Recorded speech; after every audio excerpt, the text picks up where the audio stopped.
Je vais essayer de parler un peu comme en commission RH, parce que je crois que je n'en manque aucune, et que je parle librement, puisque je n'engage que moi-même chaque fois que je prends la parole.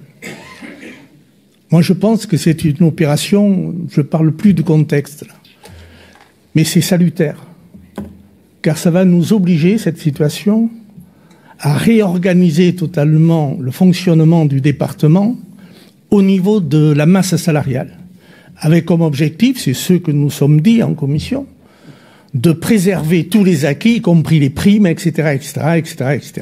Très bien. Maintenant, il ne vous a pas échappé que la part de formation a augmenté de 20%.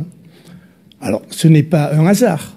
Ce qui va permettre de faire en même temps l'étude des besoins réels de fonctionnement par service, et en fonction de cela, dégrossir, passez-moi l'expression, mais quand on parle clairement, tout le monde arrive à comprendre, certains secteurs amenés par un complément de formation, voire une formation totale, pour permettre un glissement de service à service et rééquilibrer, tout en gardant, bien sûr, où l'objectif c'est de garder la qualité de service. Je crois que pendant des années, et je ne parle pas, je vais employer un terme familier, des années glaises, mais moi j'ai connu, comme toutes les collectivités, que ça soit au département, que ça soit à la Cube à l'époque, voire à la région, éventuellement dans les grosses communes, où l'on avait la capacité d'embaucher pour faire plaisir, pour rendre service, pour etc. C'était une mécanique naturelle.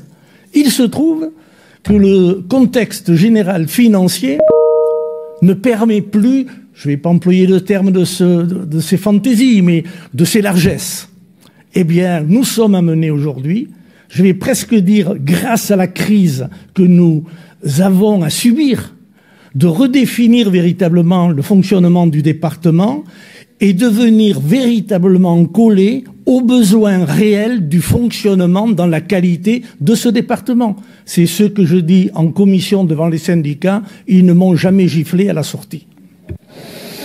Écoute, mon